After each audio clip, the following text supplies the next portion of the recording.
بسم الله الرحمن الرحیم. نن زمونږ د قرآن پاک د ترجمې څلورم نمبر سبق ته ان شاء الله العزیز.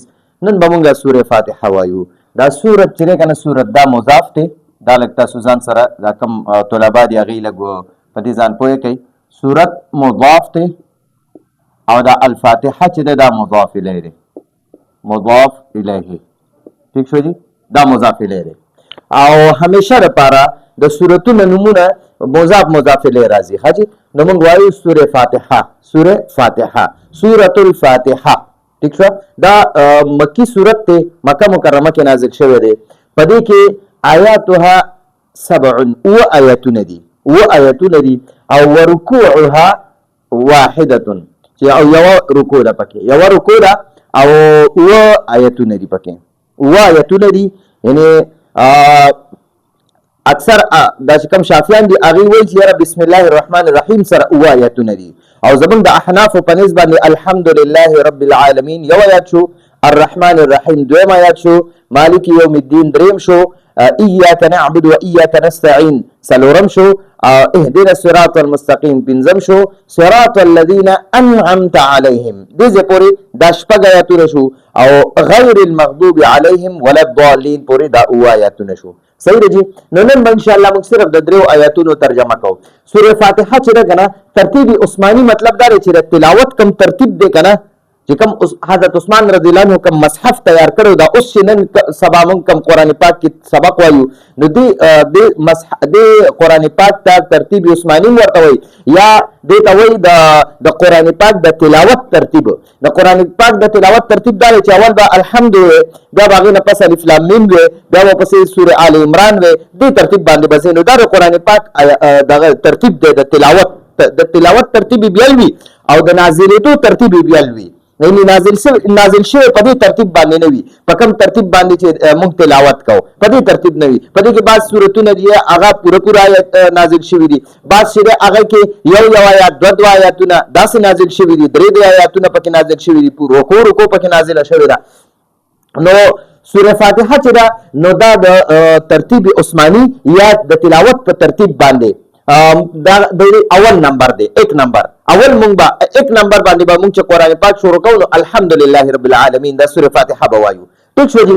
بله خبره په دې کې دا ده چې زمونږ د علمي انداز کې وایي یاره د سوره فاتحې چې کوم ترتیب دی دې ته ترتیب توقیفي وایي. توقیفي مطلب دا دی موقوف علی السماع.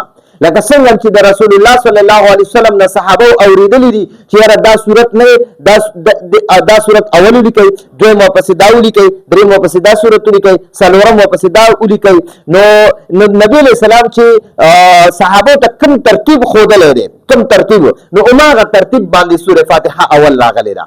ٹھیک شو جی. نو صحابه ته نبی علیہ السلام هم سوره فاتحه اول ویلی وه چې یاره تاسو اول سوره فاتحه وایئ، بیا داسې سوره بقره وایئ، بیا ورپسې سوره آل عمران وایئ، سوره نساء ورپسې وایئ، سوره مائده وایئ، په دې ترتیب باندې وایئ. نو نبی علیہ السلام نه صحابه دغه ترتیب باندې اورېدلي دي.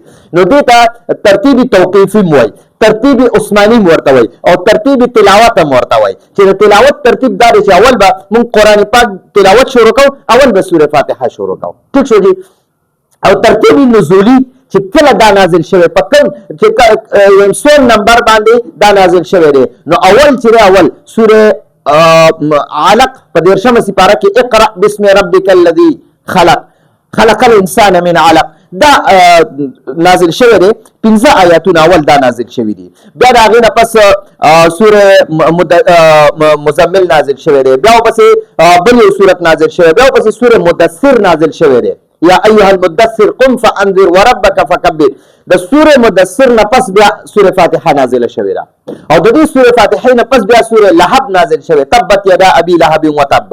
نو دغه بیا نازل شوې. نو دا خو ترتیب نزولی او ترتیب عثماني. ترتیب عثماني مطلب دا دی چې کم د تلاوت ترتیب دی. مونږ قرآن پاک شروع کوو نو له کوم ځای نه شروع کوو؟ اول د الحمدلله رب العالمین نه شروع کوو، بسم الله وایو، بیا الحمدلله رب العالمین شروع کوو، داسې ورپسې بیا ځو. او ترتیب نزولی چې یاره د اسمانونو نه دا په 100 نمبر باندې نازل شوی دی، نو هغه 5م نمبر دی، د نازلېدو ترتیب 5م دی. ټیک شو جی.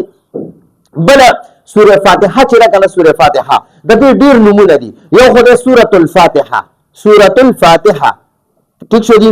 یعنی فاتحه معنا ده کولاوونکې، نو دا کلاوون کې صورت ته مطلب دا چې د دین د قران چې کلاو کې نو سوره فاتحه به د دین به شروع کې یا ابتدا کوون کې یا شروع کوون کې صورت ته نو دا سوره الفاتحه هم د توي بل د صورت ته فاتحه الكتاب هم وای فاتحه الكتاب یعنی د کتاب شروع کوون کې صورت د کتاب نه د کتاب شروع کیدون کې صورت چې د دین موږ شروع کوو خو بیا د دې صورت چې کوم تفسیر بیزاوی دی نو بیزاوی شریف په بیزاوی شریف کې د سوره فاتحه 15 نمونه ذکر شوی دي او که 36 نمونه دي شپږ دېرش نمونه نو سوره فاتحه ډېر نمونه دي یو مشهور سورت نوم چې دی سوره الفاتحه دی بیا دویم ورپسې وره فاتحه الكتاب اون دې سورت ته سوره فاتحه ته ام الكتاب هم وایي ام القرآن هم ورته وایي دته کنز هم وایي کنز خزانه ته وایي چې دا یوه لویه خزانه ده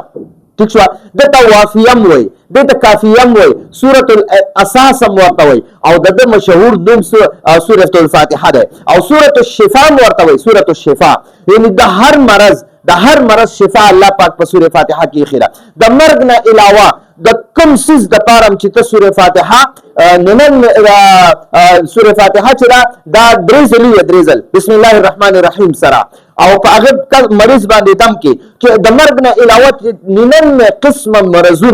ننن قسم مرضونه لا علاج مرضونه د کینسر مرضونه الله جل جلاله سوره فاتحه تلاوت سره ختمای ٹھیک شو نو دا خو ما تاسو ته د دې فضایل بیان کوم بل فضیلت دار نبی علیہ الصلوۃ والسلام فرمای چې سوره فاتحه دا تاسو لولئ هر وخت لولئ او دا په خپل مرزونو باندې دموي په دې خپل مریضان هم دموي ها دا د دې اوس چې کوم د سوره فاتحه چې کوم دغه ډیره شان نزول ووري دا څنګه نازل شوی او کله نازل شوی او دا څه واقعه چې دا نازل شوی نو حضرت علی رضی الله عنه او حضرت عبد الله ابن عباس رضی الله عنهما دوی روایت کوي روایت ته چې نبی علیہ الصلوۃ والسلام ته د نبوت نمخ کې نبوت ورته نو ملو شوی د نبوت نمخ کې به نبی علیہ الصلوۃ والسلام چې کله په خپل نبی علیہ السلام فرمایل چې کله به زه د ځنګل طرف ته تلم خوشي بیابان دشتو طرف ته بتلم کنه نو ما ته وی یا محمد و دا یو आवाज به مې اوریدو تاسو خاموش आवाज به مې اوریدو یا محمد نو نبی علیہ السلام فرمایي زه به ویریدم غبراو بشم نو زه واپس به زه ترالم او څو ځل الله سره داسې وشو نبی علیہ السلام فرمایي و بیا د حضرت خدیجه رضی الله عنها د ترزوی ورقه ابن نوفل ورته داغه نومو هغه د تورات او د انجیل لوی عالم او هغه به خلکو ته داسې حالات به پیراله نو داغه تعبیر به ورکول یا خوبونه ورته چاوي نو داغه تعبیر به ورته بیانو نو دا نبی علیہ السلام ورغه ورقه ابن نوفل هغه وخت نبی علیہ السلام باندې وحی نه نازل شوی او نه ورله دغه راغلو دا اقرا بسم ربک الذی دا آیاتون نو نازل شوی نو د دې شان نزول د سوره فاتحه لاره چې کله بیا ورقه ابن نوفل نبی علیہ السلام ورغه هغه د تورات او د زبور د تورات او د انجیل لوی عالم په هغه زمانه کې او ډېر پوه انسانو او ډېر عاجز او ډېر خيار سره نو هغه چې کله نبی علیہ السلام ورغه نبی علیہ السلام ورته او فرمایل وی ورقه ابن نوفل ما داسې سو زر په خپل سترګو لیدل او ما په خپل غوږونو واورېدل چې کله زه د څنګل یا دشت بیابان طرف ته ځم نو ما ته څوک आवाज کوي یا محمد نو نبی علیہ الصلوۃ والسلام ته دی ورقه ابن نوفل وی اے محمد ابن عبد الله و تاسو داسې وکړئ چې دې ځل کله تا ته आवाज وکړي نو ورېږي به نه هغه ته وګوره او غوږ ورته کېږده چې دا څه ماجره ده نو نبی علیہ الصلوۃ والسلام چې د دې نه پس بیا چېرته لاړو دغه ځنګل طرف ته دشت بیابان طرف ته نو بیا چې کله ورته یا محمد आवाज وشو یا محمد आवाज نو نبی علیہ الصلوۃ والسلام فوراً د هغې طرف ته متوجه شو ویلي نبی علیہ السلام وفرمایل لبیک چې نبی علیہ السلام ته आवाज وشو یا محمد نو نبی علیہ السلام ورله جواب ورکړو لبیک زه حاضر یم حکم کوئ نو بیا نبی علیہ الصلوۃ والسلام فرمایي وای ما د سرو زرو یو تخت ولیدو چې د ځمکې او د اسمان په منځ کې ځوړند دی او یو نوراني چهرې والا انسان په دې باندې ناست دی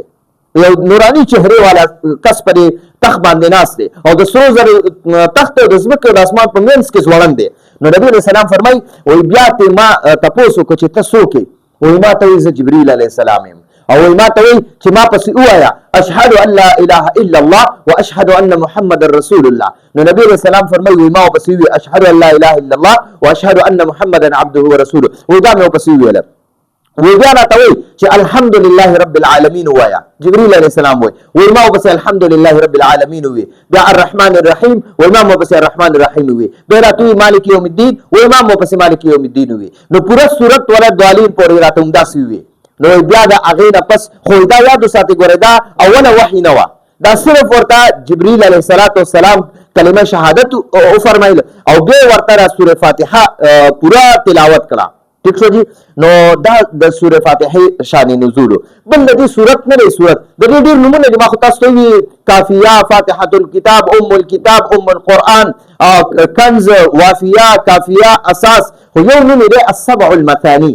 السبع المثانی مطلب دا دی چې دا دو ځل نازل شوی. بعض علما وایي چې دا 2 ځل نازل شوی، یو ځل په مکه مکرمه کې، یو ځل مدینه منوره کې. خو بعض علما وایي چې د السبع المثانی مطلب دا دی چې دا بار بار تلاوت کیږي د دې. لکه اوس 2 رکعاته نفل کې کنه، نو په اول رکعت کې سوره فاتحه دی ویل الحمدلله رب العالمین الرحمن الرحیم مالک یوم الدین ولا ضالین پورې. نو چې بیا ته بل رکعت ته پاسې نو بیا به هم دغه سوره فاتحه وي، او که 4 رکعت مونځ کې نو بیا په دې کې 4 ځل دا سوره فاتحه ویل کېږي. نو سبع المثانی مطلب دا دی چې بار بار تلاوت کېږي د دې. ٹھیک شو. نو بار بار دهراویږي، نو دا صورت هم بار بار دهراویږي. ٹھیک شو جی. نو دا خو ما تاسو ته د دې سوره فاتحه باره کې لږ فضایل بیان کړ، لږ مې درته شان نزول بیان کړ، لږ مې درته د دې نمونه بیان کړ.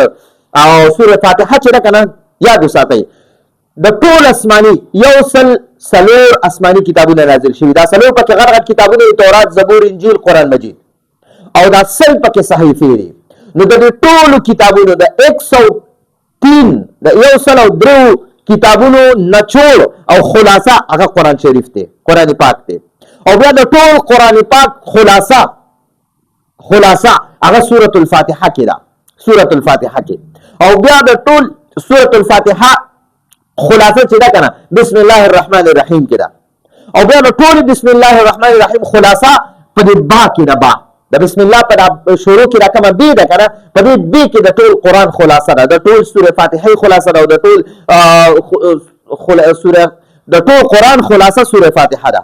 د ټول آسماني کتابونو خلاصه قرآن پاک دی، د ټول قرآن پاک خلاصه سوره فاتحه ده ولا ضالین پورې، الحمد نواله ولا ضالین پورې. بیا د ټول سوره فاتحه خلاصه بسم الله الرحمن الرحیم ده، دا بسم الله ده. او بیا د ټول بسم الله الرحمن الرحیم خلاصه هغه با ده. با نو علما فرمایي وایي د با معنی ده ملاول، یو ځای کول، رانږدې کول. ٹھیک شو جی.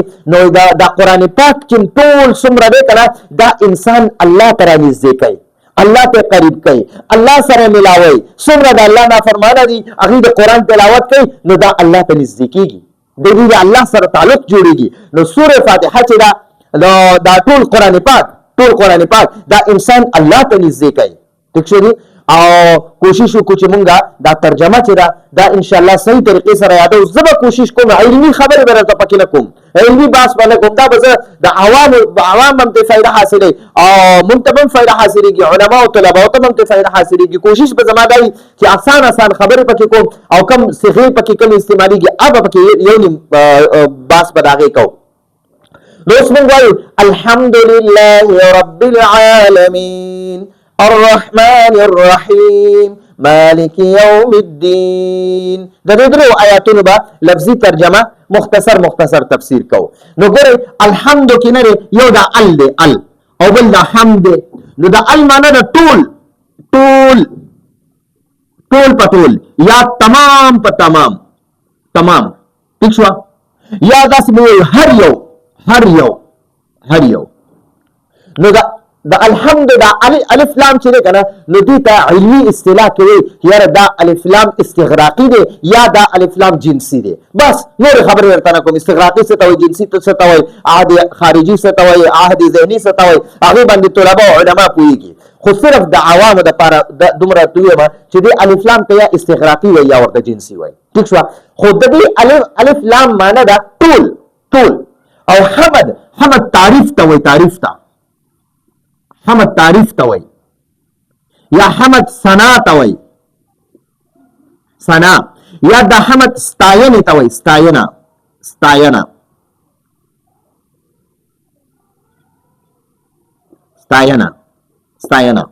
ٹھیک شو. نو د چا تعریف کول تعریف دې ته حمد وای، حمد. نو ګورئ ټول تعریفونه دنیا کې چې ته د چا تعریف هم کې هغه په اصل کې د الله تعریف دی. ځکه کته د یو قابل انسان تعریف کې کړه چې ماشاءالله دا ډېر تکړه دی، دا ډېر قابل دی، دا د سره ډېر علم دی، نو دا په اصل کې دله دا کمال، دله دا قابلیت، دله دا علم، دله دا هوښیارتوب، دله دا چالاکتوب چا ورکړی دی؟ الله ورکړی دی کنه. نو تا چې د یو طالب یا د یو عالم تعریف وکړو، دا تا په اصل کې د الله تعریف وکړو. نو او لله چې دی کنه الحمد معنا د ټول تعریفونه، ټول ثنا صفتونه، ټول ستاینې، ټول د ټولې دنیا څومره تعریفونه چې دي، څومره ستاینې چې دي، څومره ثناګانې چې دي، دا ټول لله د الله دي، دا ټول د الله دي. ته چې د چا تعریف هم کې دا ته په اصل کې د الله تعریف کې.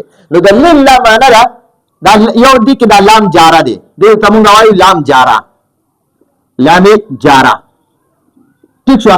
او دا الله چې دی کنه دې ته مونږ مجرور وایو، مجرور. ډېر بس په کې نه کوو، د سیونم خبره وکاو. نو د لام جاره معنا د دپاره، دپاره، یا د معنا دو اردو کوئی کا، یا عمدی اردو دا کے لیے، ٹھیک شو. خو موږ د پښتو استعمالو. د لله معنا د لام جاره معنا دا، او دا مجرور لفظ الله دی، الله جل جلاله. نو دا لله معنا د الله د پاره. الحمد ټول ثنا صفتونه، ټول تعریفونه، ټول ستاینې لله د الله دي، د الله جل جلاله دي. ٹھیک شو. د کم الله رب العالمین، رب چاته وای؟ پالون کی ته وای چې هغه مونږ پالي، زمونږ پرورش کوي، مونږ پالي. د ټولې دنیا مخلوقات الله پالي، د ټولې دنیا د ټول عالمونو پالون کې څوک دی؟ پالون کې پرورش کوون کې څوک دی؟ د الله جل جلاله ذات دی. ٹھیک شو. نو رب معنی پالون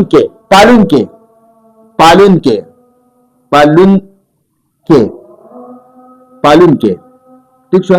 یا داسې د ټولې دنیا د انسانانو د مخلوقاتو پالون کې څوک دی؟ د الله رب العزت ذات دی. د ټولې دنیا د انسانانو او د ټولو مخلوقاتو پرورش کوون کې څوک دی؟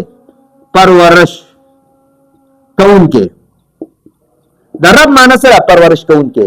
او د ابتدا نه واله داسې په ترتیب باندې د هر مخلوق تربیت کوون کې، پرورش کوون کې، پالون کې، دا څوک دی؟ یو د الله ذات دی. نو الحمد کې چې کوم د الف لام دی د معنا ټول، او حمد معنا تعریفونه، ټول تعریفونه، د ټولې دنیا ثناګانې، د ټولې دنیا تعریفونه لله د الله دي، د ټولې دنیا تعریفونه، ثناګانې، ستاینې دا د الله دي.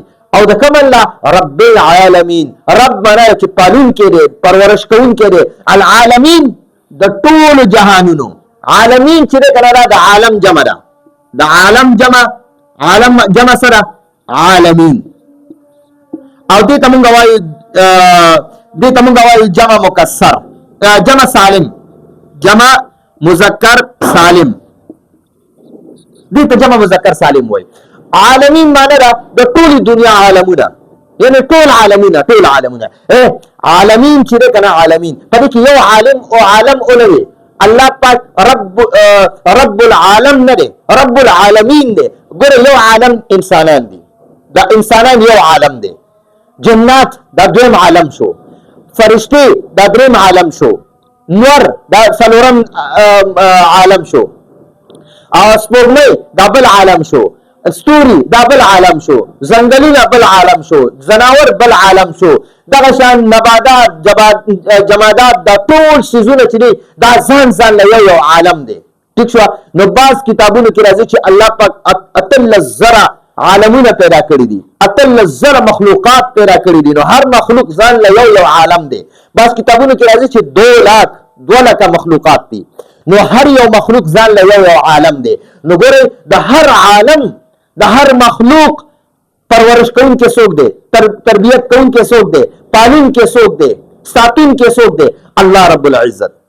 نو ټول تعریفونه لله د الله دي. د کوم الله؟ رب العالمین چې کوم رب العالمین دی، د ټولو جهانونو پالون کې دی. الحمد ټول تعریفونه ټول ثنا صفاتونه لله د الله دي. رب داسې الله چې هغه رب دی پالون کې دی پرورش کوونکی دی العالمین د ټولو عالمونو د ټولو مخلوقاتو. په دې امید ده تاسو پوه شوئ. نو الحمدلله رب العالمین ټول تعریفونه او ثناګانې ستاینې صفتونه لله د الله دي. کم الله چې رب العالمین دی رب العالمین رب دی د ټولو عالمونو پالون کې دی د ټولو عالمونو پرورش کوونکی دی د ټولو مخلوقاتو. عالمین معنی مخلوقات ټول مخلوقات. ٹھیک شو. نو عالمین دا د عالم جمع ده عالم مخلوق ته وایي او چې د عالمین معنی واخلي مخلوقات. ٹھیک شو جی. دا خو زمونږه د الحمدلله رب العالمین د یو آیات مختصر تفسیر او ورسره مختصر لفظي ترجمه. ها الرحمن الرحیم. الرحمن معنی ډیر مهربانه. الرحمن معنی سره ډیر مهربانه ډیر رحم کوونکې دې ته موږ وایو دا د مبالغې صيغه ده د مبالغې یعنی دې کې د زیاتوالي معنی ده. نو الرحمن معنی ده چې په دنیا او آخرت یعنی په دنیا کې په ټولو باندې مهربانه په کافر مهربانه په مسلمان مهربانه. ګور کافر د الله نافرمانی کوي خو الله په مهربانه دی بیا مول الله رزق هم ورکوي او د کوي را پاسې صحت هم ورکړي او هر قسم نعمتونه ورکړي وي. او مسلمانم الله مهربانه دی رحمان. نو رحمان ذات د الله ذات دی چې مسلمان کاغه تهجد گزار دی کاغه تلاوت کوونکی دی کاغه ډاکو دی کاغه غل دی کاغه قاتل دی کاغه هر څه دی خو الله په بیا مهربانه دی. دنیا کې هغه رزق هم ورکوي هغه او د کوي هم را پاسې الله پاک صحت هم ورکوي الله پاک ټول نعمتونه ول ورکوي د الله هوا هم استعمالوي د الله اوبه هم استعمالوي د الله رزق هم استعمالوي. نو الرحمن معنی ډیر مهربانه په هر چا مهربانه. ٹھیک شو. په دې به تاسو امید ده پوه شوي. د الرحمن څه معنی ده چې په هر چا مهربانه ډیر مهربانه. الرحمن کې 15 حروف دي 15 او الرحیم کې 4 حروف دي 4. نو رحمان کې 15 حروف دي. نو مطلب دا دی چې کوم لفظ کې حروف ډیر وي نو د هغه معنی هم ډیر وي. ٹھیک شو. نو رحمان کې دا مهرباني ډیره ده په هر چا مهربانه دی. او رحیم کې نه کنه رحیم معنی دا چې نو موږ دا الرحمن معنی کو چې عام مهربانه په هر چا مهربانه. عام معنی دا عام چې مسلمان کافر نافرمان فرمان بردار تهجد گزار بزرگ ولی په هر چا باندې مهربانه. ٹھیک شو. او الرحیم معنی چې خاص مهربانه. الرحمن معنی دا عام مهربانه وایي کنه. الرحمن څه معنی عام مهربانه. الرحیم څه معنی خاص مهربانه چې الرحیم معنی خاص مهربانه. الرحمن معنی عام مهربانه او الرحیم معنی خاص مهربانه چې الله جل جلاله خاص مهربانه وي په آخرت کې به الله خاص مهربانه وي. په چا باندې صرف په مسلمانانو به مهربانه په کافرو به مهربانه نه. د کافرو لپاره به عذاب الیم وي د کافرو لپاره به جهنم وي او صرف په عام خاص مهربانه وي په مسلمانانو په مؤمنانو باندې. نو الرحمن معنی چې عام مهربانه په دنیا کې عام مهربانه او الرحیم معنی چې په آخرت کې خاص مهربانه خو خاص په چا باندې په مؤمنانو باندې. او الرحمن معنی چې عام مهربانه په دنیا کې. الرحمن د دنیا لپاره دی الرحیم د آخرت لپاره دی. الرحمن معنی چې په دنیا کې په مسلمان کافر په ولی بزرگ په نافرمانه قاتل په هر چا مهربانه وي هر چا رزق ورکوي هر چا باندې شفقت کوي. او الرحیم معنی چې په آخرت کې به مهربانه وي او خاص مهربانه وي عام به مهربانه نه وي. د الله پاک مهرباني به په آخرت کې خاص وي د الله پاک مهرباني به په آخرت کې خاص وي مؤمنانو لپاره چې لا اله الا الله محمد رسول الله ویلي د قرآن تابعداري کړې وي د رسول الله صلی الله علیه وسلم په سنت باندې ژوند تیر کړی وي د الله فرمانبرداري کړې وي د الله احکامات پوره کړې وي نو هغه مؤمنانو لپاره به الله پاک خاص مهربانه وي. ٹھیک شو. ها اوس وی مالک یوم الدین مالک ته وي مالک چاته وي مالک ته وي. نو دا ګور دا مالک چې کنه دا اوندا څنګه لیکل کېږي په دې مين باندې راکړه زبر دی داسې لیکل کېږي. او مالک چې دی که نه الف سره هم لیکل کېږي. دا ما ځان لکه او دا لیک ځان لکه مالک داسې هم لیکل کېږي. خو قرآن پاک کې په دې کله زبر سره دا الف چې دی که نه نو دا اوس چې دا کوم پروت زبر دی نو دا چې کله دا پروت زبر چې کله ته ودرې که نه نو دا الف ته په میم باندې راوستو کله زبر یې کې نو دا به داسې مونږ وایو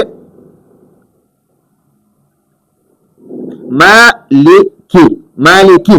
مالک معنی دا بادشاہ حکمران مالک. ٹھیک شو نو مالک ته مالک الله جل جلاله حقیقی مالک ته د دنیا کې حقیقی مالک ته. او یوم چې دا کنه یوم دا ورځ ته وای. یوم څه ته وای ورځ. یوم څه ته وای ورځ ته. ٹھیک شو لکه خلک وای کنه یوم کشمیر دی نن یا یوم سیاده یا داسې نور وای یوم قائد اعظم ده یا یوم پاکستان ده داسې یوم وای کنه نو یوم په حقیقت کې ورځ ته وای او الدین څه ته وای الدین دا د قیامت ورځ د بدلې ورځ د جزا ورځ بدلې ورځ یا د جزا ورځ ٹھیک شو او یا چې د قیامت ورځ قیامت ٹھیک شو نو الدین نه مراد دلته قیامت ته د قیامت په ورځ با د قیامت د ورځې مالک ته مالکی یوم الدین دا مالکی مضاف ته دا مضاف ته مضاعف او دا یوم چې ده کنه یوم دا مضافله مضاف ته مضافله د دې مالک د لپاره مضافله ده او بیا دا الدین د لپاره مضاف ته مضاف او دا الدین چې دا مضافله ده مضاف الیه. ها اوس په موږ څنګه معنا کوو مالک یوم الدین مالک بادشاہ ته وای مالک ته وای حکمران ته وای او یوم چې دا ورځ ته وای او دین قیامت ته وای نو موږ د دې اخر نه معنا وکړو د قیامت د ورځې مالک دی د قیامت د ورځې مالک دی نو الله پاک به د قیامت پر صرف بادشاہي او مالکیت دا به صرف ملکیت دا به الله جل جلاله وي د قیامت پر ورځ به خاص مهربان خاص مالک هغه د الله ذات وي دا د دنیا کې چې کومه د ټولې دنیا د هر ملک بادشاہ الله دی مالک هم الله دی خدا د بیا دا مجازي بادشاہي د خلکو لا ورکړی دا د پاکستان یو کس لا ورکړی دا افغانستان بل کس لا ورکړی دا سعودي بادشاہي بل کس لا ورکړی دا نو دا عارضی بادشاہي دا حقيقي بادشاہي په دنیا کې د ټولې دنیا د ملکونو بادشاہ حقيقي بادشاہ الله دی او په آخرت کې هم الله جل جلاله حقيقي مالک دی او التکی دا عارضی بادشاہان بم نوي ټول انسانان با هغه به مملوک وي الله به مالک وي ټول انسانان با هغه به عوام وي او الله به خاص بادشاہ وي. ٹھیک شو جی نو مالک یوم الدین معنا د قیامت د ورځې مالک دی قیامت د ورځې مالک دی یا داسې وایا د بدلې د ورځې مالک دی یا داسې وایا د جزا د ورځې مالک دی درې معنی معنی کولای شي. ٹھیک شو نو مالک یوم الدین معنا ګوره الحمدلله ټول تعریفونه ټول ستاینې ټول صفاتونه او ټول ثناګانې دا لله د الله دی. ٹھیک شو دا کوم الله رب العالمین چې د ټول مخلوقات پالون کړي. ٹھیک شو نو بیا ټول ثنا صفاتونه د داسې الله د پاره دي چې کوم رحمان او رحیم دی ټول ثنا او صفاتونه د داسې مالک د داسې بادشاہ د پاره دي چې هغه د قیامت د ورځې مالک دی. په دې امید ده تاسو پوه شئ نو دا ان شاء الله مضبوط یادوي ما ته مختصر د دې تفسیر مو او شان نزول موږ ته بیان کو ترتیب عثماني باندې مې پوهه کوي ترتیب نزولي باندې مې پوهه کوي آیاتونه مې ورته وی چې اوري او دا شان یو رکوع ده پکې دا او درته مې د دې نمونه مو چې د دې سوره فاتحه څومره نمونه دي او بیا مې درته د دې فضیلت هم بیان کو چې دې ته سوره شفا ځکوي چې د مرګ نه علاوه د هر مرض د پاره درېزل دموا درېزل سوره فاتحه وایا او هغه مریض په دموا الله جل جلاله به خپل بذات خود د دې سوره فاتحه په برکت سره هغه شفا ورکړي د مرګ نه علاوه د کینسر د پاره د هر یو د لا علاج مرزونو لپاره شفا الله پاک په سوره فاتحه کې خیره. نو امید ده تاسو په دې باندې پوه شئ او کوشش په زما دا وي چې دا قشان ساده ترتیب پکې ز بیانوم او کوشش پتا سو می کوي چې دا به مضبوط یادوي. نو دا زموږ د نن ورځې درس، راتلونکي درس پر اجازه غواړو. هذا هو المرام والله اعلم بحقيقة الكلام.